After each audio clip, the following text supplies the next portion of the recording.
बहुत पुराने जमाने की बात है। एक गांव में 4 भाई रहते थे। ये सब के सब पागल मशहूर थे। लोग उनकी अक्ल पर हंसते भी थे और हैरान भी रह जाते थे, क्योंकि बाज औकात ये पागल बातों में ऐसी अक्ल की बात कह देते कि बड़े बड़े समझदार भी सोच में पड़ जाते।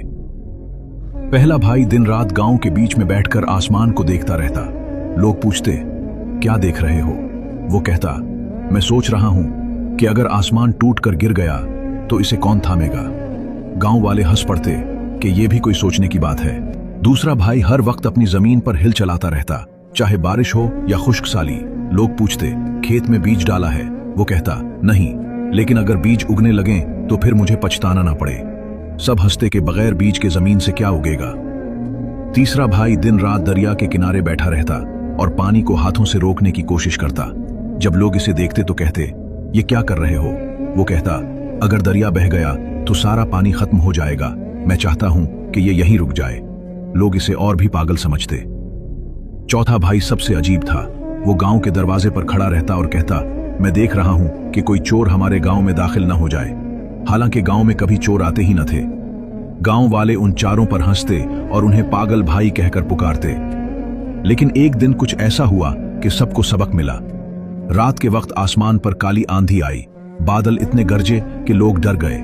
सबको वो पहला भाई याद आया जो आसमान के गिरने की बात करता था। फिर कहत का जमाना आया, बारिश ना हुई।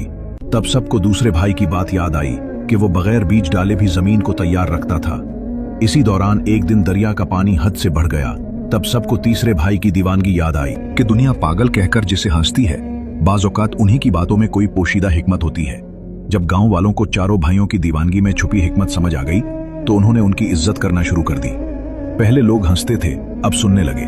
एक दिन गांव के बुजुर्गों ने फैसला किया कि उन चारों को कोई जिम्मेदारी दी जाए ताकि उनकी सलाहियतें परखी जा सके।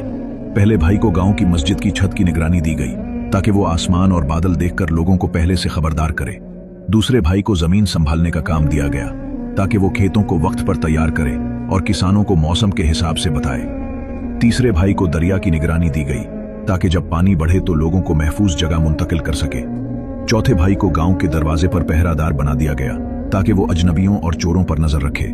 शुरू में सबको लगा कि ये पागल कोई काम नहीं कर सकेंगे, लेकिन वक्त ने साबित किया कि उनकी पागलपन ही गांव की हिफाजत का जरिया बन गई। एक साल ऐसा आया कि शदीद बारिशों ने सब कुछ डुबो दिया। दरिया का पानी खतरनाक हद तक बढ़ गया। तीसरे भाई ने फौरन लोगों को खबरदार किया और सबको ऊंची जगहों पर ले गया। यूं गांव बच गया। दूसरे भाई ने खेत पहले से तैयार कर रखे थे, इसलिए बारिश के बाद सबसे पहले 80 के खेतों में अनाज उगा और पूरे गांव का पेट भरा। चौथे भाई ने एक रात डाकुओं का हमला नाकाम बनाया। वो गांव के दरवाजे पर जाग रहा था। उसने शोर मचाया और सब लोग जमा हो गए। डाकू भाग गए और पहला भाई जो आसमान को देखता रहता था, उसने एक दिन सबको बताया कि बड़ा तूफान आने वाला है। लोग हंसने के बजाय इसकी बात पर अमल करने लगे और अपने घरों को मजबूत कर लिया। तूफान आया मगर नुकसान कम हुआ। अब वो चारों गांव के पागल भाई नहीं कहलाते थे, बल्कि लोग उन्हें गांव के निगहबान कहते थे। गांव के लोग अब चारों भाइयों की इज्जत करने लगे थे। लेकिन वक्त गुजरने के साथ साथ एक नया मसला खड़ा हुआ। कुछ लोग कहने लगे, ये भाई तो अकल के कमजोर हैं, इन पर कितना एतबार किया जा सकता है। कहीं ऐसा ना हो कि अब ये भाई बूढ़े हो रहे हैं, हमें खुद फैसला करने का हक होना चाहिए। उन्होंने उनकी बातें सुनना छोड़ दी और अपनी मर्जी करने लगे। एक दिन पहला भाई बार बार कहता रहा, आसमान पर अजीब निशान हैं, बड़ी आफत आने वाली है, घरों को मजबूत करो। लेकिन नौजवानों ने मजाक उड़ाया और कहा, अब तो ये बुढ़ापे में बिल्कुल ही पागल हो गए हैं। दूसरा भाई लोगों को कहता रहा, खेत पहले से तैयार कर लो, बारिश वक्त पर नहीं होगी। लेकिन किसी ने न सुनी। तीसरा भाई दिन रात दरिया के किनारे बैठा लोगों को खबरदार करता रहा, पानी का जोर बढ़ रहा है, एहतियात करो। मगर लोग हंसते रहे। चौथा भाई कहता रहा, रात को गांव के दरवाजे बंद कर लिया करो, वरना नुकसान होगा। लेकिन लोगों ने उस पर भी तवज्जो न दी। फिर वही हुआ जिसका डर था। एक रात आसमान पर सख्त आंधी आई, दरिया का पानी बढ़ गया, खेत बर्बाद हो गए और डाकुओं ने भी मौका पाकर गांव पर धावा बोल दिया। जो लोग उन भाइयों का मजाक उड़ाते थे वो सब मुसीबत में फंस गए। तब उन्हीं चारों भाइयों ने अपनी पुरानी आदतों और पागलपन के जरिए सबको बचाया।